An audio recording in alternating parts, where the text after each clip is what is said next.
Welcome back, guys. We're in episode 2 of Till Death Do We Craft, and as I promised at the end of the last episode, we are leaving the spawn village area.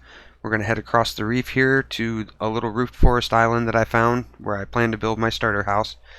And hopefully my audio quality sounds a little bit better. I got a different headset now. I'm not just using the earbuds that came with my Android. So if you can tell a difference, that's good. We noticed a lot of crackling noises in the background on the last video, and I thought, I got this headset at work that I use for our Teams meetings, so I'll try it out on here. If it works well, then I'll go shell out the $30 to buy an actual headset, and yeah, we'll go from there. So this is the island. It's not very big, but for a starter base, I don't really need a giant place anyway. But I've just been leashing these llamas up here on a fence post and dropping things off in this chest for now. And eventually, I'm going to go up on the little hill up here and flatten out an area and start building the starter house. I would like to mention that while we are primarily vanilla, we do use some data packs. On the Hermitcraft server, they use several data packs on there, and we like some of those. We use them on pretty much every world we play on. We added a couple new ones in addition to our normal list. I'll go ahead and put those up on screen here so you can see what we're using. The Wandering Trades data pack. Oh, hi, there's an Enderman. The Wandering Trades pack, I altered it slightly. We didn't want the hermit heads, we just wanted the mini blocks from that, so changed it up a little bit. But if you want any of these packs or any of the other packs that the Hermitcraft players use, you can go to izumavoid.com. That's where I got them from, and download them, give them a whirl. Adds a little flavor to the game, makes it a little more interesting. But this is my area. I'm flattening out. I'm going to build my little starter house here. I'm not real sure how I'm going to do it yet. I typically will build my house, or any build really, in a creative world first, and just to get a feel for the dimensions and whatnot, and then I'll take pictures of it and rebuild it in survival. This happens to be a slightly more organic shape than I'm used to working with, so I'm just gonna wing it on here and hope for the best. And I'm not real sure if I'm gonna go 2 stories or 1 story. I have no idea what kind of roof I want to put on it yet, but I'm just gonna throw some stuff down, just get some walls up at least in a general shape on the ground so I can have a safe place to try and figure these things out, and some sort of a proper storage where I can put my items and I don't have to drag things back and forth from all over the place. But I'm going to finish digging this out and flattening it, and then I'm going to head back over to the spawn village area. I totally forgot, as I mentioned in the last episode, I did not put the golems in the slime farm, and that's going to really hurt my slime rates, so we're going to head over there and try and fix that up real quick. So we are back from the slime farm. I got all the golems in place, everything is working as it should. I also happened to notice that my iron farm quit working. We recently upgraded from 116.1 to Snapshot 20W27A, featuring the new Piglin Brute, and it broke the iron farm. I guess there's a bug now that if an entity is in lava and water at the same time, he will not take the fire damage from the lava. So I had to take the water flow system out of the bottom of the farm and basically just replace the whole floor with a hopper floor, which I could have done from the beginning, but I didn't have the iron to do at the time. But this is what I got going here so far. Just threw some walls up real quick, just to make it safe. Now I can access my storage and everything without worrying about too much. Maybe a spider coming up over the wall once in a while, or phantoms if I don't sleep.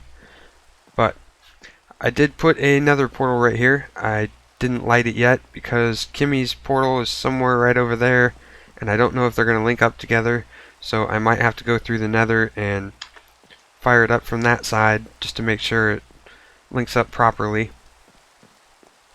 But I'll pillar up here and give you a more aerial view so you can kind of see what I'm working with so far. And this is all subject to change. This is the basic rough shape I started out with. There's my llamas and my dogs and cats and everything from where I brought everything over. And this is it. This is the island. It's not huge, but it will work. And there's a cool little lagoon thing here. I might build like a little sailboat or something in there. Never really made a sailboat before. There is a shipwreck out the back, and I've been over there, and there's no chest in it. So I don't know what's up with that. If that's a bug or if it just didn't generate with one or what's going on. That kind of sucks, but oh well. I'm sure there's plenty of other shipwrecks around. Alright guys, we're back here at the Nether Portal. We're going to try and link this up properly to my portal. And we got the new coordinates data pack that we just added. So I'm going to give that a whirl and see how that works out. Hopefully we don't die. I got my gold pants on. I think I'm ready. Got some cobblestone.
As if I'd end the episode like that.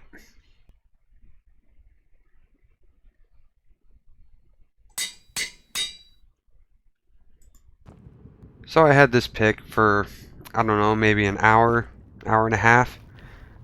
I'm mining along here, just trying to find some blackstone, maybe a little bit of netherite, and pretty soon, here I come across some netherite, and I'm feeling pretty good about that. It's my first piece, I'm excited. I break it, there's a second one, even better, and I thought to myself, why do it this way? So of course I did the smart thing and started blowing things up.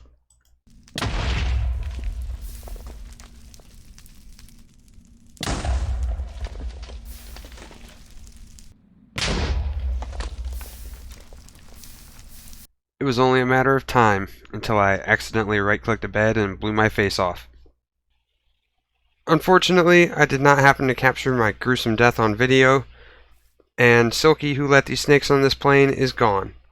However, I have since made a Silky Reborn and also a fully decked out fortune pick. And as you can see here, some netherite gear. Got a nice hat, some nice boots, and I got a roof on my house. Try and get a little panoramic view here. It's looking pretty nice.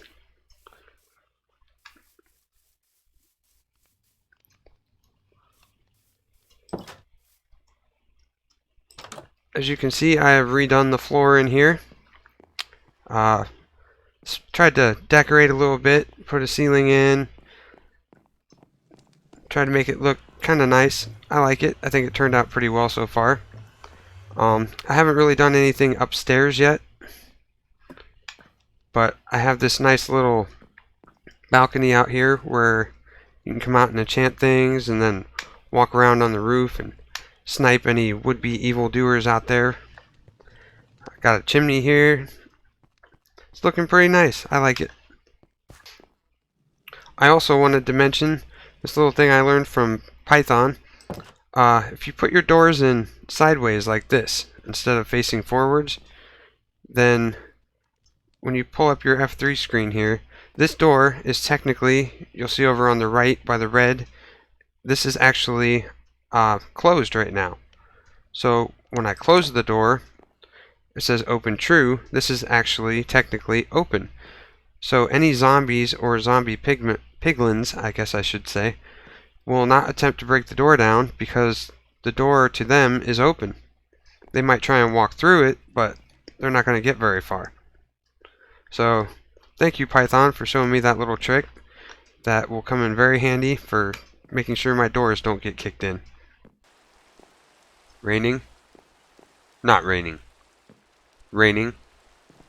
Not raining. Raining?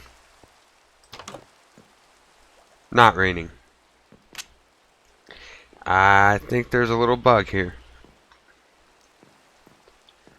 Well, I know you guys have not seen my mine. I used to have a little trapdoor here with a ladder that went down to my mining area, and I have since taken that out and I put a bubble vader and a drop chute here, make it a little quicker to go up and down.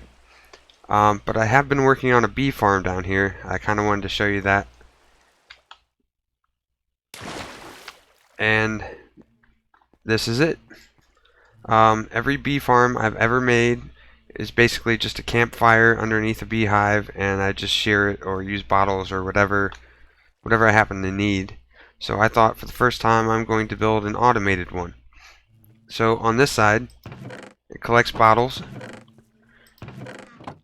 and honestly I could have ran all these together into one chest, but I didn't for whatever reason.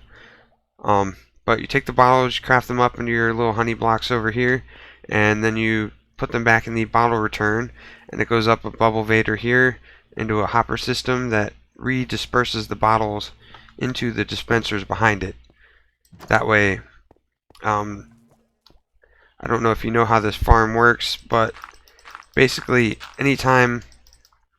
Uh-oh, I'm stuck.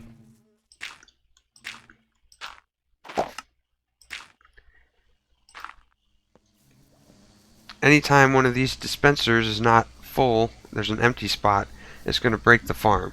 So I've got all of these dispensers completely full of bottles, and then I got a stack on top of each one in a hopper also, and I just kind of feed them back into the system. Here's the bubble vader. It comes up here and goes through here and disperses them evenly across it. But that way it'll never break, and I can just feel free to come down here and craft them together whenever I need them, and it just runs by itself.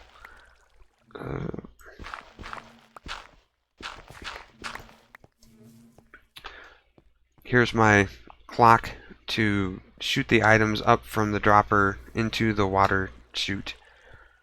Over on the other side, it's a little bit different. I have, obviously this is the side where they get sheared instead of put in bottles.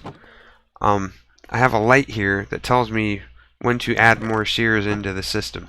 And it works the same way. It's got a bubble vader here, but I ran some redstone from where the chute that disperses the shears right here. I got a comparator here that will detect when this is not completely full. As you can see right now, I have it completely full. Shears are cheap and they don't stack, so I just kind of filled the whole thing up. But as soon as one of those goes out of there and goes into the system somewhere, this redstone signal will not quite reach this repeater, and this torch will come on, which will illuminate this lamp right here and tell me that I need more shears so it doesn't break on this side. And then you've got my mine here where I just kind of been gathering some resources. Nothing fancy behind this door. Pay no attention to behind the door. But yeah, I tried to decorate it a little bit. I'm not 100% sold on this design yet. It's kind of something different I was trying, but I don't think it looks too bad. I might keep it. And all my bees, you can see them. They're hanging out in there doing their thing.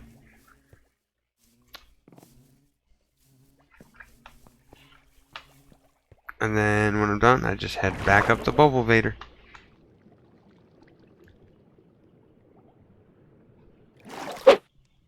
Well guys, I think that's about all we got time for in this episode. Next time, hopefully, by the time you come back, I will have some sort of a porch out here, or a deck, or something that I don't have to jump up to this door every time. The front yard also needs something added to it. I'm not real sure what I'm going to do yet. But things are coming along. They're starting to take shape. I got Enderman out here just randomly grabbing all my dirt, and half the time they put it back in my house. I found sand in my house. They're just stacking it in weird patterns out here. I have a real Enderman problem. And strangely enough, I've had quite a few pillagers out here. You know, ever since I put on the Wandering Trader pack with the mini blocks, I have not seen any wandering traders around here. There's an Enderman right there. I have seen wandering traders over at spawn, but not over here. But like every other day it seems like I come out and there's pillagers out here.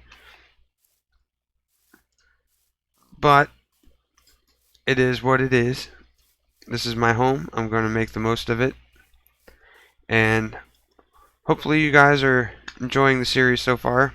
I know Kimmy does not have her first video out yet, but it should be coming soon, so keep your eyes peeled for that.